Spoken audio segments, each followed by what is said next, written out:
তুই তো সবই জানতিস, সবই বুঝতিস, তোকে আমি কতটা ভালোবেসে ফেলেছি। তোর জন্য যে আমি অন্য কাউকে দ্বিতীয়বার আর তোর মতো করে ভালোবাসতেই পারছি না। কিন্তু তুই সবটা জেনেও বুঝেও বুঝতে চাইলি না। আমি জানি তুই আমার কখনো হবি না, তবু একবার তো বলতে পারতিস আমিও তোকে অসম্ভব ভালোবাসি। তাহলে না পাবার মধ্য দিয়েই না হয় তোকে পেতাম।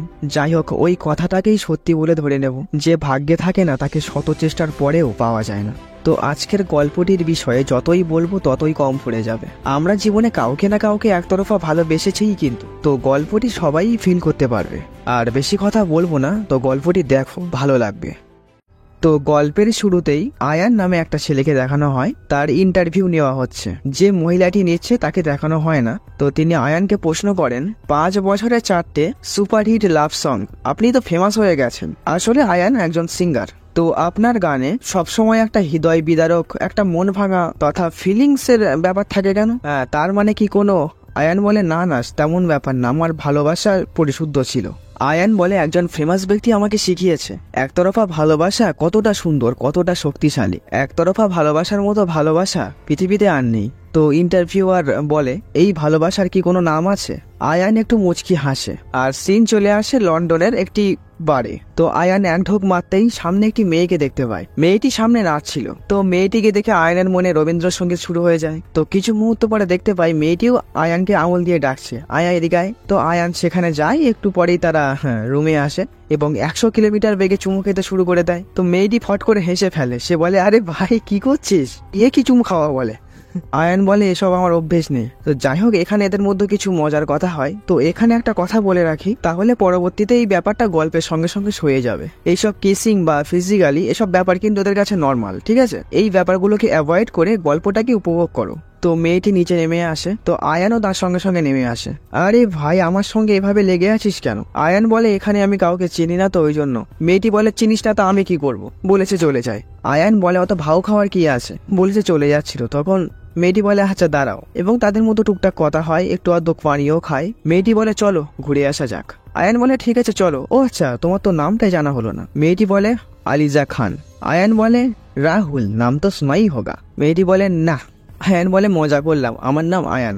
এবং তারপরে এরা অনেক ঘোরাঘুরি করে, অতঃপর একটা রেস্টুরেন্টে গিয়ে বসে। তো আয়ান ফোন বার করে আলিজাকে দেখায় আর বলে, দেখ আমার গার্লফ্রেন্ড সরি বলছে। আলিজা বলে, তুই গরিব না বড়লোক বলতো? আয়ান বলে, কেন? আলিজা বলে, বল না। আয়ান বলে, হ্যাঁ আমি বড়লোক। আলিজা বলে, ওই জন্যই সালাম মেয়েটা সরি বলছে। বড়লোক পার্টি দেখলে কে ছাড়ে ভাই? সব বুঝি রে, আমিও তো মেয়ে। তো এরপরে এদের ফ্যামিলি নিয়ে কিছু কথাবার্তা হয়। এটা জানতে পারি আয়ানের মাস আয়ানকে ছোটবেলায় ফেলে অন্য কারোর সঙ্গে পালিয়ে গেছে। তো এরপরে তারা চলে আসার সময় আলিজা আয়ানকে বলে, এখন কি করছিস? আয়ান বলে, MBA। আলিজা বলে, তোর তো ইচ্ছা নেই, তুই আসলে কি করতে চাস? আয়ান বলে, গান গাইতে চাইতাম, শেয়ার হলো কই? আয়ান বলে, আচ্ছা তুই কি করতে চাস? আলিজা বলে, সব কাজ, যত উল্টোপাল্টা কাজ সেখানে আমার নাম পেয়ে যাবি। আয়ান আলিজার হাত ফট করে টেনে বলে, এখানে তো অন্য নাম লেখা। আমরা দেখতে পাই সেখানে আলী বলে একজনের নাম লেখা আছে। আয়ান বলে, বল আগে কে ছেলেটাকে, বরকে দেখাও। তো আয়ান অনেক জ্বালাতন করতে থাকায় আলিজা বলে, ও প্রথম ছিল, হয়তো এখনো ভালোবাসি। তো এরপরে দুজনকে একটা বিল্ডিং এর ছাদে দেখতে পাই। আলিজা বলে, লখনৌতে কলেজে আলাপ হয়েছিল, ও ভালো ডিজে বাজাতো। ওকে প্রথম দেখেই মানে বুঝতেই পারছিস আমার মনে ওর জন্য একটা আলাদা জায়গা তৈরি হয়ে যায়। তো এরপরে এক সময় কথাবার্তা ভালোই হতো, ও আমার অভ্যেসে পরিণত হয়ে যায়। তো চললো অনেক দিন। এক সময় ও অন্য কারোর অভ্যেসে পরিণত হয়ে গেল। আয়ান বলে, এখনো ভালোবাসিস ওকে তাই না? আলিজা বলে, অন্য কথা বল, এই প্রসঙ্গে আর কথা বলিস না, আমি দুর্বল হয়ে যাই। তবে ফাইজাল সেই হট, মানে ফাইজাল নামে একটা ছেলের সঙ্গে আলিজা এখন রিলেশনে আছে। তো দুজনে এবারে বেট লাগায় যে কারটা বেশি হট, দুজনার বয়ফ্রেন্ড গার্লফ্রেন্ডকে দেখাবে। আয়ান বলে, যদি আমি জিতে যাই তাহলে কি দিবি? আলিজা বলে, জিততে পারলে একটা চুমু খেতে দেবো। তো এরা চলে আসার সময় আলিজা বলে, জানিস এই জায়গাটা আমার খুব পছন্দের জায়গা, এই জায়গাটায় আসলে আমি শান্তি খুঁজে পাই, আমার মন খারাপ হলেই এখানে আসি। এই বিল্ডিংটাই একমাত্র বুঝতে পেরেছে ভালোবাসা টেরা ব্যাকা। লাভ লেখাটা দেখ, টেরা ব্যাকা করে লেখা। তো পরের দিন যে যার বয়ফ্রেন্ড গার্লফ্রেন্ড নিয়ে আসে। তো আলিজা তার বয়ফ্রেন্ডকে দেখায়, এ দেখ। তো আয়ানও তার গার্লফ্রেন্ডকে দেখায়। তো আয়ানের গার্লফ্রেন্ডের নাম লিসা। তো এরা একে অপরের সঙ্গে একটু পরিচিত হয়। তারপরে টেবিলে বসে, খাওয়া দাওয়া কথাবার্তা হচ্ছে। আমরা এখানে বুঝতে পারি আয়ানের গার্লফ্রেন্ড একটু বেশি অহংকারী, একটু ভাব মেরে মেরে এই কথা বলছে এবং ফট করে গ্লাসের ওয়াইন আলিজার গায়ে মারে। কিন্তু আলিজা তো আবার ছাড়ার পাত্রী নয়। তো পরের সিনে দেখতে পাই আয়ান তার গার্লফ্রেন্ডকে নিয়ে যাচ্ছে এবং বিশাল লাফালাফি করছে আর উল্টো পাল্টা কথা বলছে। তার মানে আলিজাও যা করার করে দিয়েছে। তো আয়ান তার গার্লফ্রেন্ডকে নিয়ে বাড়ি আসে এবং তাকে সান্ত্বনা দেয়। তারপরে সকাল হয়। তো সকালে আয়ান একা ঘরেই গান চালিয়ে রান্না করছে এবং নাচতে লাগে, আর পিছনে হঠাৎ আলিজা এসে যায়। তো আয়ান আলিজাকে ফট করে দেখে ফেলায়, লজ্জা পেয়ে যায়। তো এখানে এদের মধ্যে কিছু মজার আলাপচারিতা হয়, দুটো বন্ধুর মধ্যে যেমন আড্ডি আর কি হয় তেমন হয়। তো পরের সিনে দেখতে পাই আলিজা আয়ানকে একটা ডান্সের অডিশনে নিয়ে গেছে। তো আয়ান সেখান থেকে পালাচ্ছিল। আলিজা বলে, আরে পালাচ্ছিস কেন? আয়ান বলে, আমি নাচতে পারি না, আমার লজ্জা করে। আলিজা বলে, রুমে তো খুব নাচছিলিস, এখানে লজ্জা কিসের? আয়ান বলে, ও একা একা, কিন্তু আমি সবার সামনে নাচতে পারি না। তো আলিজা তাকে অনেক বলে বুঝিয়ে সেখানে ডান্স করায়। তো আয়ানও তিরিং বিরিং করে একটা ভালোই মোটামুটি ডান্স করে। তো তারা যখন সেখান থেকে ফিরছিল, আয়ান বলে, আমি তো ডান্স তেমন পারি না, কিন্তু গান গাইতে খুব ভালো পারি, আমার গান শুনলে ফিদা হয়ে যাবি। আলিজা বলে, হ্যাঁ গান গা, তো গান গা, এত গান গান করিস, গান গা দেখি। আয়ান বলে, এখানে রাস্তায়? আলিজা বলে, হ্যাঁ গা। আয়ান বলে, আমার গান শুনে যদি প্রেমে পড়ে যাস তো? আলিজা বলে, ব্রো তোর গান গেতে হবে না। বলে এসে চলে যেতে ধরলে আয়ান পিছন থেকে গান গেতে শুরু করে। যাই হোক, ভাঙাচোরা গলায় একটা গান গায়। আলিজা একটু স্তব্ধ হয়ে বলে, মোটেও ভালো হয়নি, তোর গানের মধ্যে ব্যথা নেই, কোনো ফিলিংস নেই, তোর গলা ঠিকই আছে মোটামুটি, কিন্তু ইমোশনটা ঠিক প্রকাশ পাচ্ছে না। তোর এই মনটা যেদিনকে ভেঙে যাবে সেদিনকে গাস, তাহলেই তোর গলা দিয়ে আসল গান বেরোবে। তো এর পরের দিন এরা প্ল্যান করে আয়ানের গার্লফ্রেন্ড ও আলিজার বয়ফ্রেন্ড এরা সবাই মিলে ডিস্কোতে আসে এবং সবাই অনেক নাচানাচি করে, আনন্দ করে। তো এই পার্টির মধ্যে আলিজার বয়ফ্রেন্ড ও আয়ানের গার্লফ্রেন্ডকে কিন্তু আর দেখা যায় না। তো এর মধ্যেই আলিজার আবার বাথরুম পেয়ে যায়। এবারে সে ছোটাছুটি করতে থাকে। লেডিস বাথরুমে তো ভিড়। এবারে আলিজা জেমস বাথরুমে ঢুকতে গেলে তো সেখানে সবাই বলে এটা জেমস, কিন্তু আলিজা তার মধ্যে বাথরুমের দরজা খুলে ফেলেছে এবং সেখানে আমরা দেখতে পাই আয়ানের গার্লফ্রেন্ড ও আলিজার বয়ফ্রেন্ড ইঙ্কি পিঙ্কি করছে। এই দৃশ্য দেখে আয়ান ও আলিজা দুজনাই স্তব্ধ হয়ে যায় এবং ওখান থেকে বেরিয়ে এসে আয়ান রাস্তায় বসে কান্নাকাটি শুরু করে দেয়। আলিজা বলে, আরে পাগল ছেলে, আমারটাও তো গেছে, আমি কি কাঁদছি? আয়ান বলে, আমার খুব কষ্ট হচ্ছে, আমি একা থাকতেই পারবো না আজকে। আলিজা আয়ানকে অনেক বোঝায়, কিন্তু আয়ান সে পাগলের মতো কাঁদতে থাকে। তো আলিজা শেষমেশে পাগলকে নিয়ে আর কি করবে, তার বাড়িতে নিয়ে আসে, কিন্তু আয়ান এখানে এসেও ভ্যা ভ্যা করে কাঁদতে থাকে। এবারে আলিজা একটা চড় মেরে দেয়, বলে, বোকা ছেলে চুপ কর, আরে মন ভাঙার কষ্ট তুই কি বুঝবি, ওসব ফালতু মেয়ের কথা বাদ দে, রোজ কারণ না কারোর মন ভাঙছে, আর মন ভাঙার কষ্ট আমার থেকে কেউ ভালো জানে না। আয়ান বলে, হ্যাঁ হ্যাঁ তুই সব জানিস। আলিজা বলে, আমি জানি, তুই ওকে কখনো সত্যি ভালোবাসিসই না, আমার থেকে লুকাস না। আলিজা বলে, এই এদিকে আয়, এখানে শো। আয়ান বলে, না না, আমার এখন মুড নেই, আমি খেলা করব না। আলিজা বলে, একটা দেবো না, এখানে শো এসে। তো আলিজা এবার একটা হামল দস্তি নিয়ে আয়নের বুকে দম করে ফেলে আর বলে, ব্যথা পেলি? আয়ন বলে, হ্যাঁ। আলিজা বলে, এটাই মন ভাঙার কষ্ট। আবার সে হামল দস্তি তুলে নেয়। আলিজা বলে, এবারে ঠিক লাগছে? আয়ন বলে, হ্যাঁ। বলে আলিজা বারবার হামল দস্তি ফেলতে থাকে আর তুলতে থাকে। আলিজা বলে, যা এবারে বাড়ির দিকে যা, আমাকে একটু ঘুমোতে দে। বলে আলিজা উপরে গিয়ে ফ্রেশ হয়ে নিচে আসে। এসে তাকে আয়ান নিচে বালিশ পাজা করে বাচ্চাদের মতো ঘুমাচ্ছে। তো আলিজা আর কিছু বলে না। তো এর পরের সিনে দেখতে পাই আয়ানের গার্লফ্রেন্ড লিজা চলে যাচ্ছে, কারণ সে ইঙ্কি বিঙ্কি করতে গিয়ে ধরা পড়ে গেছে, তার তো আর এখানে থাকা চলে না। এরপরে আলিজা লিজাকে বিশাল পরিমাণে গালিগালাজ করে, সিরিয়াল স্টাইলেও বকাঝকা দেয় একটু। তো লিজা সেখান থেকে চলে গেলে এরা দুজন আনন্দে নাচতে থাকে। আলিজা বলে, বিশ্বাস কর ভাই, এইরকম ভাবে কাউকে গালিগালাজ করা, বকা দেওয়ার খুব ইচ্ছা ছিল ছোটবেলা থেকে, আজকে সেটা পূর্ণ হলো। আলিজা বলে, চল ঘুরে আসি, ভাঙা মনে একটু রং লাগিয়ে আসা যাক। তো তারা প্যারিসে আসার সিদ্ধান্ত নেয় এবং কিছুদিনের মধ্যে তারা প্যারিসে চলে আসে। তো তারপরে এরা হোটেলে ওঠে। আয়ান বলে, রুম একটাই? আলিজা বলে, হ্যাঁ, একটারই বাজেট আমার কাছে আছে। আয়ান বলে, এ মা, আমি এখন লোক সমাজে মুখ দেখাবো কি করে? তো আয়ান রুমে ঢুকে খুব মজা করতে থাকে, লাফালাফি করতে থাকে। তো তারা রুমে অনেক কথাবার্তা বলে, ঘোরার প্ল্যান করে। তো এরপরে আলিজা একটা ক্লাবে এসে আয়ানকে দিয়ে গানও গাওয়ায়। তো এরপরে তারা সিলেটে ঘুরতে আসে। তো আলিজা আয়ানকে বলে, এই তুই শাড়ি পরাতে পারিস? আয়ান বলে, না। তো এরপরে দুজন মিলে ইউটিউবে টিউটোরিয়াল দেখে এবং তারপরে যাই হোক করে শাড়ি পরে। তো এরপরে তারা পাহাড়ে চলে আসে এবং একটু নাচানাচিও করে এবং তারপরে বরফের উপরে নাচতে গিয়ে আয়ান তো কাঁপতে কাঁপতে ধপাস হয়ে যায়। আলিজা বলে, আর ইউ সিরিয়াস? আমি শুধু একটা শাড়ি পরেছি। আরে দিদি, তুমি এমনিও হট, তোমার আর ঠান্ডা লাগে? তো সন্ধেবেলা এরা দুজনে এক জায়গায় বসে খোঁজ গপ্প করতে থাকে। আয়ান বলে, তুই আমাকে অনেক পছন্দ করিস তাই না? আলিজা বলে, হ্যাঁ, যেদিন তোকে প্রথম দেখেছিলাম তারপরে মিশতে যখন শুরু করি তখন বুঝতে পেরেছিলাম তুই আমার মনে একটা আলাদা জায়গা নিয়েই থাকবি। তুই এমন একটা মানুষ, তোর সঙ্গে সব শেয়ার করা যায়, বিশ্বাস করা যায়। তুই আমার সব থেকে কাছের প্রিয় বন্ধু, আমার বেস্ট ফ্রেন্ড। আয়ান বলে, বেস্ট ফ্রেন্ড? আলিজা বলে, এটাই সবাই বলে তাই বললাম, তুই তার থেকেও বেশি। আয়ান একটা দীর্ঘশ্বাস ফেলে বলে, ভালো, অ্যাট্রাক্টেড নোস তাই তো? আলিজা বলে, দেখ, এসব প্রেম প্রীতি ভালো জিনিস নয়, এর মধ্যে অধিকার আধিপত্য এইসব চলে আসবে। সে যে যাই বলুক না কেন, এটা আসবেই। জীবন থেকে স্বাধীনতা শান্তি চলে যাবে, কিন্তু বন্ধুত্বে এটা কখনোই হবে না। অ্যাটলিস্ট তোর সঙ্গে মন খুলে তো কথা বলতে পারবো, কিন্তু রিলেশনশিপে একে অপরকে ভালো প্রমাণ করতে করতে এটা আর হয়ে ওঠে না। আর তোকে আমি কোনোদিন ফেলতেও পারবো না, হারাতেও পারবো না, সুতরাং তুই বন্ধু হয়েই থেকে যা। আয়ান একটু মুখ কাচুমাচু করে বলে, হ্যাঁ ঠিক আছে।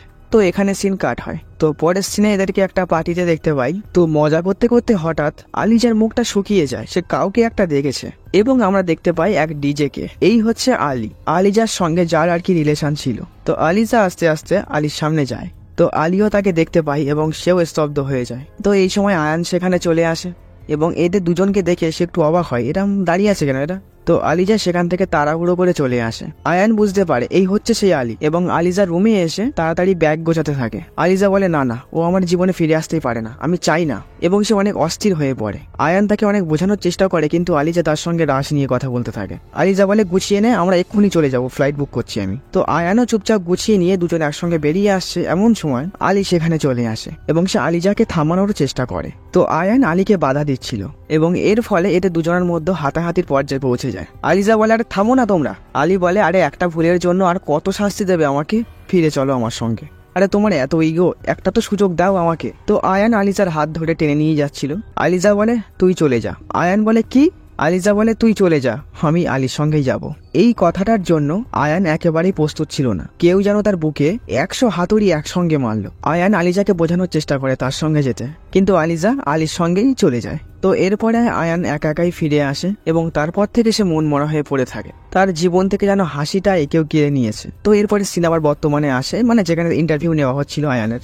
আয়ান বলে, আচ্ছা আপনাকে কেউ একটা সাঁটিয়ে চড় মেরেছে, হয়তো এটাই ভালোবাসা। আর ব্যথাটা কখন জোরালো হয় জানেন? যখন এই তৃতীয় ব্যক্তি চলে আসে মাঝখানে। এই তৃতীয় ব্যক্তিগুলো কেন আসে? তো সিন আবার গল্পে ফেরে। আয়ানের কাছে আলিজা ফোন করে। আয়ান কিছুটা ব্যস্ত হয়ে আলিজাকে গালাগালি দিতে থাকে, যে কতবার সে মেসেজ করেছে, ফোন করেছে, কোনো রেসপন্সই করেনি কেন সে। আলিজা বলে, আমি লখনৌতে আছি আলীর সঙ্গে। আয়ান বলে, কি ওর সঙ্গে আছিস?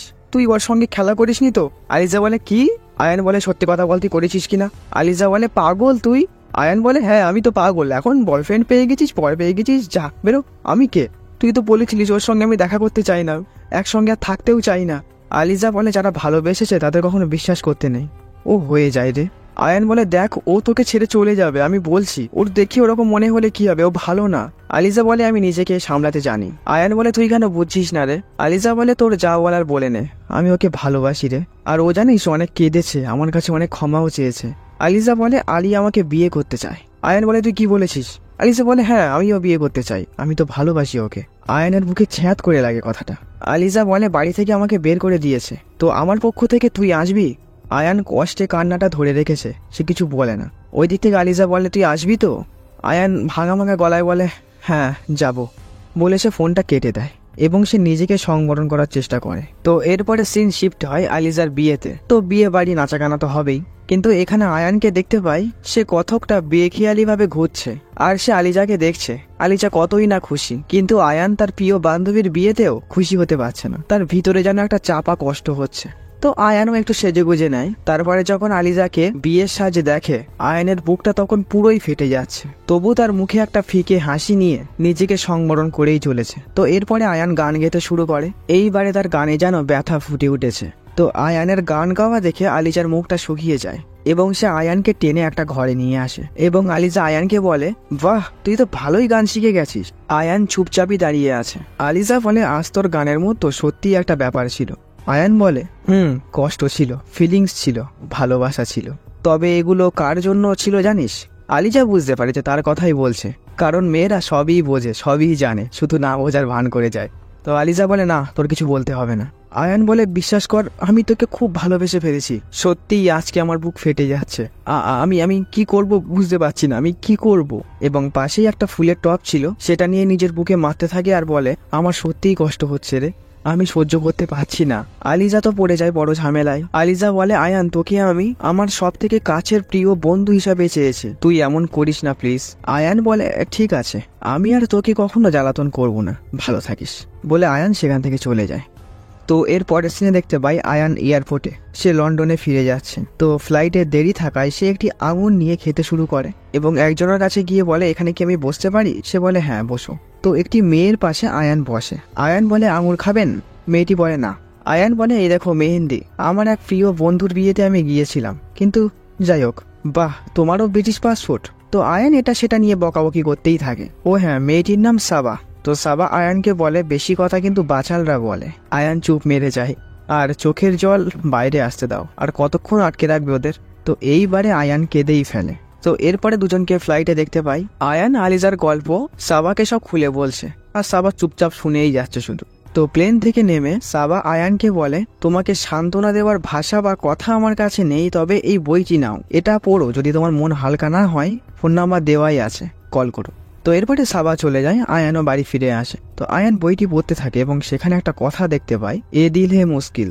আয়ান ভাবছে এই লাইনটাকে গানে কিভাবে আনা যায়। তো এর মধ্য দিয়ে কয়েকটা দিন পার হয়ে যায়। তো সাবার ফোনটা বেজে ওঠে। আসলে আয়ানই ফোন করেছে সাবার কাছে। সাবা বলে, অনেক লেট করে ফেললে, আমি তোমার ফোনেরই অপেক্ষা করছিলাম। তো তাদের মধ্যে টুকটাক কথাবার্তাও হয়। এরপরে তারা একটা বারে আসে এবং সেখানে নাচা গাওয়ার সঙ্গে সঙ্গে গলা অবধি খায়। তারপরে সেটাই হয়। তো এরপরে সকালে দুজনকে দেখতে পাই। আয়ান বলে, তোমার বইয়ের শায়রিগুলো দারুণ, আমি চুরি করে নেবো আমার গানের জন্য। সাবা বলে, সাবধান, আমার উকিল কিন্তু আমার এক্স হাজবেন্ডকেও ছাড়িনি। আয়ান বলে, ও আচ্ছা, ডিভোর্সি। সাবা বলে, খুশি হলে মনে হচ্ছে। আয়ান বলে, তুমিও সিঙ্গেল। তো সাবা তার এক্স হাজবেন্ডের ব্যাপারে কথাবার্তা বলে, আর বলে, তুমি আমার শায়রি নিতেই পারো, আমি মজা করছিলাম। আয়ান বলে, শায়রির সঙ্গে আমার তোমাকেও চাই। সাবা বলে, আমি কারোর প্রয়োজন নয়, প্রিয়জন হতে চাই। আয়ান বলে, এই যে তুমি যে কিসব কথা বলো, আমি আর কথা খুঁজে পাই না, কি বলবো। সাবা বলে, তোমাকে আর কিছু বলতে হবে না, তোমার চোখই কথা বলে। তো এরপরে গানের মধ্য দিয়ে গল্প এগোতে থাকে। তো সাবার কল্পনায় আমরা আয়ানকে দেখতে পাই, কিন্তু আয়ানের কল্পনায় আলিজাকেই দেখতে পাই। তো এরপরে এরা একদিন একটা এক্সিকিউশনে আসে। তো সেখানে সাবার এক্স হাজবেন্ডও আসে, হ্যাঁ এসআরকে। তো শাহরুখ খান থাকবে আর ডায়লগ হবে না, এটা তো হয় না। তো এখানে কথাগুলো ছোট করে বলি। তো সাবার এক্স হাজবেন্ডের নাম তাহের। তো তাহের আয়ানকে বলে, তোমার উপরে না আমার হিংসে হয়, এটা ঠিক আছে আমার জন্য, কারণ এখনো আমি সাওয়াকে অনেক ভালোবাসি। আয়ান বলে, এটা কি সম্ভব? এমনও ভালোবাসা যায় যার বিনিময়ে ভালোবাসাই পাওয়া যাবে না? তখন তাহের বলে, is the most beautiful feelings in the world. একতরফা ভালোবাসার মতো পবিত্র তথা শক্তিশালী ভালোবাসা আর কিছুই হয় না। এই ভালোবাসা দুটো মানুষের মধ্যে ভাগাভাগি হয় না, সম্পূর্ণ নিজেই আগলে রাখা যায়, এটা একটা আলাদাই অনুভূতি। তো এইসব কথা শুনে আয়ানের মনে কিছুটা পরিবর্তন হয় এবং সে বাইরে এসে আলিজাকে ফোন করে। তো আয়ানের ফোন পেয়ে আলিজা তো অবাক, কারণ বিয়ের পর থেকে আলিজা আর কন্টাকে পায় না। তো আয়ান ফোন করেছে দেখে আলিজাও খুব খুশি। তো টুকটাক কথা বলে আয়ান সাবার ব্যাপারে বলতে থাকে। আয়ান বলে, তোর থেকেও একটা সুন্দর মেয়ে পটিয়ে ফেলেছি, সে হেভি দেখতে, তুই ওর ধারে পাশেও আসতে পারবি না। তো আলিজা চুপচাপ শুনছে। আয়ান বলে, কি রে, জ্বলছে নাকি? আলিজা বলে, না, তুই ফোন করেছিস এতেই আমি খুব খুশি। আয়ান বলে, ঠিক আছে, রাখছি। আলিজা তার মনের ভিতর থেকেই বলে, আই মিস ইউ আয়ান। আয়ানও এমন কিছু একটা বলতে গিয়েও নিজেকে সংবরণ করে বলে, আই হেট ইউ, বলে ফোন রেখে দেয়। তো সকালবেলা আয়ান সাবার ফটো আলিজাকে পাঠিয়ে দেয় এবং তাদের মধ্যে টুকটাক মেসেজে কথা হয়। আলিজা বলে, আমরাও আসছি লন্ডন। আয়ান বলে, আয়, তবে আমার এখানে আসলে তোমার ডিজে আলীকে সঙ্গে করে এনো না। তো এর মধ্য দিয়ে কয়েকটা দিন পেরিয়ে যায়। তো একদিন আলিজা আয়ানদের ফ্ল্যাটে আসে এবং তাদের মধ্যে টুকটাক কথাবার্তাও হয়। তো খাবার টেবিলে বসে আলিজা সাবাকে একটু গর্ব করে। সাবা আয়ানের দিকে তাকিয়ে দেখে সে আলিজার দিকেই তাকিয়ে আছে, তার চোখে যেন যন্ত্রণা ফুটে উঠছে। সাবা আলিজাকে বলে, একটা ব্যক্তিগত প্রশ্ন করব? আলিজা বলে, হ্যাঁ বলো। সাবা বলে, তুমি এইরকম একটা মানুষকে ভালোবাসলে না কেন? আলিজা বলে, হ্যাঁ, ওকে যে একটু বুঝবে, যে চিনবে, সে ভালোবেসে ফেলবে, কিন্তু যখন আমার সঙ্গে ওর পরিচয় হয় তখন ও একটা বাচ্চা, যত জ্বালাতন করা, হাড্ডা ইয়ার্কি, এমনকি ওর কষ্ট হলেও আমাকে জড়িয়ে ধরে কাঁদতো। সাবা বলে, আয়ান, তুমি তো আমাকে কখনো জড়িয়ে ধরে কাঁদোনি।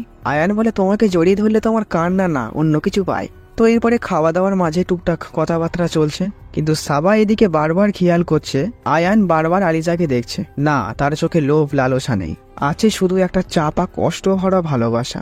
তো এরপরে আয়ান আলিজাকে বাড়ির পথে এগিয়ে দিতে যায়। তো আলিজা আয়ানকে হাক করতে গেলে আয়ান ঝটকা মেরে সরিয়ে দেয়। আয়ান বলে, তোর ভিতরটা কি পুরোই ফাঁপা, কোনো কি ফিলিংস নেই, একটু জেলাসি নেই? আলিজা বলে, হ্যাঁ সব আছে রে, কিন্তু তুই বুঝবি না আর আমাকে ভুল বুঝে চলেছিস। আরে তুই একটা বাচ্চা, তুই কেন বুঝছিস না? তোর একটা ভালো গার্লফ্রেন্ড আছে, তোর ক্যারিয়ার আছে, সেই দিকে মনোযোগ দে না। কি তুই আমাকে নিয়ে আটকে আছিস এখন? আয়ান বলে, আমার মন আমার ইচ্ছে, তোর কি? তুই তো নিজেও জানিস যে তোকে আমি কতটা ভালোবেসে ফেলেছি, কিন্তু তুই কেন বুঝতে চাচ্ছিস না, কেন আমাকে ভালোবাসতে পারছিস না? আলিজা বলে, ভালোবাসি আয়ান, আমি তোকে খুব ভালোবাসি, কিন্তু তুই যেটা চাস সেটা আমি পারবো না। আয়ান বলে, ঠিক আছে, যা বেরো। এবং সেখান থেকে আয়ান রাগ করে চলে আসে। এবারে আয়ান সাবার কাছে আসলে সাবা বলে, আয়ান, আমাদের সম্পর্কটাও শেষ করা হোক, কারণ তুমি এখনো আলিজাকে ভালোবাসো। আমি তোমার চোখে ওর জন্য ভালোবাসা দেখেছি, আর ওর জন্য তোমার মনে যে ফিলিংস আছে ওটা আমার প্রতি তোমার কখনোই আসবে না। সাবা বলে, আমিও ভেবেছিলাম তোমার সঙ্গে টাইম পাস করব, কিন্তু আমিও যে তোমাকে ভালোবেসে ফেলেছি। আয়ান সাবাকে বোঝানোর চেষ্টা করে, কিন্তু সাবা বলে, এই ভালোবাসা, এই অনুভূতি না আমাদের হাতে থাকে না, অজান্তেই হয়ে যায়। কিন্তু যত তাড়াতাড়ি পারা যায় এর থেকে বেরোতে হবে, নয়তো ভবিষ্যতে অনেক ভুগতে হবে। তুমি যাও, আমি তোমার সঙ্গে থাকতে পারবো না। পরের সিনে দেখতে পাই আয়ান বেরিয়ে এসছে এবং উড়ন্ত বেগে দৌড়ে একেবারে আলিজার হোটেলে এসে ওঠে এবং আলিজা বেরিয়ে আসে। আয়ান আলিজার হাত ধরে বলে, বিশ্বাস কর, আমি আর সহ্য করতে পারছি না এসব, আমি এসব থেকে বেরোতে চাই, আমি অনেক দূরে চলে যাব, আর তোর কাছে আসবো না। আর যদি কখনো আবার ভেঙে পড়ি, দুর্বল হয়ে পড়ি, আমাকে একটু সামলাস। বলে আয়ান সেখান থেকে বেরিয়ে আসে এবং বাইরে এসে সে কান্নায় ভেঙে পড়ে। তার সত্যি বুক ফেটে কান্না বেরোচ্ছে, সে হাউ হাউ করে কাঁদতে থাকে এবং এখানে একটা গান শুরু হয় এবং গানের মধ্য দিয়ে গল্প এগোতে থাকে। তো এই গানের মধ্য দিয়ে অনেকটা সময় পেরিয়ে যায়। আয়ান এখন অনেক বড় একটা সিঙ্গার হয়ে গেছে, সে অনেকটাই ফেমাস হয়ে গেছে। তো এমনই একদিন একটা ক্লাব থেকে ফেরার সময় আয়ান আলিজার হাজবেন্ড আলীকে দেখতে পায়। আয়ান আলীকে দেখেও কিছু না বলে চলে আসে। তখনই আলী পিছন থেকে আয়ানকে ডাক দেয়। আলী আয়ানকে বলে, এই 2 বছর ধরে আমার মনে হচ্ছিল যখন তোমাকে আমি দেখবো না, ঘুষি মেরে নাক ফাটিয়ে দেবো। আয়ান বলে, এই সেম ফিল আমারও হয়েছিল, তা তুমি আমাকে মারতে চাও কেন? আলী বলে, তোর ভালোবাসার জন্য। আয়ান বলে, আর কি করলাম আমি? 2টো গান গেয়েছি আর একজনকে ভুল করে ভালোবেসে ফেলেছিলাম। আচ্ছা, আলিজা কেমন আছে? আলী বলে, সে তো তুমি জানো। আয়ান বলে, আমি কি করে জানবো?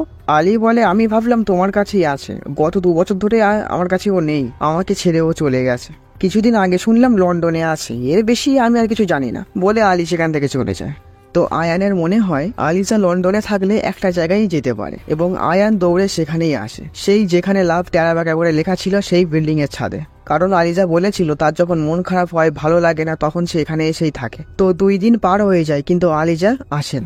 আয়ান সেখানেই ওইভাবেই বসে থাকে। তো একদিন সকালে আলিজা সত্যি সত্যি আসে। তো আয়ান আলিজাকে দেখে খুশি হয়। আয়ান বলে, একটা মারবো না তোরে, তুই এভাবে আমাকে কষ্ট দিস কেন, জ্বালাস কেন? বলে, 2 দিন ধরে এখানে আমি তোর জন্য বসে আছি, আর তুই কোথায় ছিলিস তুই? তো আলিজা তার মাথার টুপিটা খোলে এবং আমরা দেখতে পাই তার মাথা ন্যাড়া।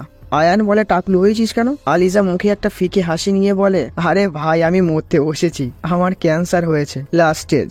তো এর পরের সিনে দেখতে পাই আয়ান বাথরুমে বসে কাঁদছে, সে কেঁদেই যাচ্ছে আর বলছে, এটা হতে পারে না, এটা কেন হলো? তো আলিজা বাইরে দাঁড়িয়ে বলতে থাকে, আরে ভাই, তুই কাঁদিস না, আলীর সঙ্গেও না আমি থাকতে পারিনি, তুই ঠিকই বলেছিলিস, ও সত্যিই অন্যরকম। আমি যেখানে যাব সেখানে পিছু পিছু যাবে, সব সময় ও সঙ্গ দিতে হবে, সব সময় ফোন চেক করবে, অন্য কারোর সঙ্গে কথা বললে তার ঢিকুচি গুষ্টি বলতে হবে। আমাকে পুরো পাগল করে দিচ্ছিল, আমার দম বন্ধ হয়ে আসছিল, ওই জন্য আমি ওর থেকে পালিয়ে গেছি।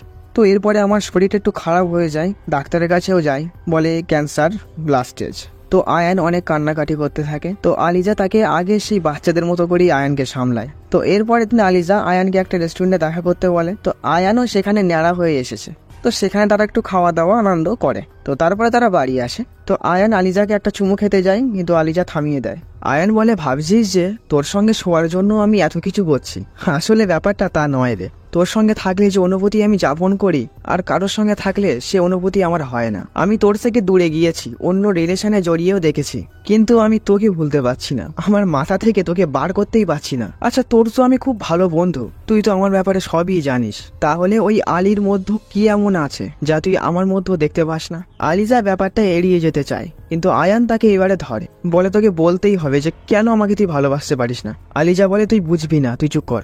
আয়ান বলে, তুই আলীর জায়গাটা আমাকে প্লিজ দে না। আলিজা বলে, তুই বুঝবি না রে, বুঝবি না, আমিও তোকে ভালোবাসি রে, আমি তো বলছি, কিন্তু তুই যেটা চাস সেটা আমি পারবো না। আমি ভগবানকে ধন্যবাদ দিতে চাই যে তোর মতো একটা বন্ধু আমি জীবনে পেয়েছি, তোকে আমি কোনো দিনও ছাড়তে পারবো না, তুই আমার সব কিছু, কিন্তু তুই আমার প্রেমিক হতে পারবি না। আয়ান বলে, কেন পারবো না, কেন? আলিজা বলে, এই ভালোবাসা শুধু আমাকে কষ্টই দিয়েছে হয়েছে রে। এই যে তোর সঙ্গে আমার যে সম্পর্ক, যে বন্ধুত্ব, এটা আমাকে একটা আলাদাই শক্তি যোগায়। তোর সঙ্গে আমি ফ্রিলি মিশতে পারি, যা ইচ্ছা বলতে পারি, যেখানে ইচ্ছে যেতে পারি। এতে আমার দ্বিতীয়বার ভাবতে হয় না। তোর সঙ্গে থাকলে আমি স্বাধীন, কিন্তু এই ভালোবাসা আমাকে বেঁধে ফেলে রে, আমাকে দুর্বল করে দেয়। আর তুই এই ব্যাপারটাই বুঝতে চাচ্ছিস না। আয়ান বলে আমি কিছুই বুঝি না, আমি শুধু তোকেই ভালোবাসি। আলিজা বলে যা বেরো, তোর বোঝানোর মতন ধৈর্য সহ্য আমার আর নেই বলে আলিজা আয়ানকে ঘর থেকে বার করে দেয়। তো সিন আবার বর্তমানে ফেরে, মানে যেখানে ইন্টারভিউ নেওয়া হচ্ছিল আয়ানের।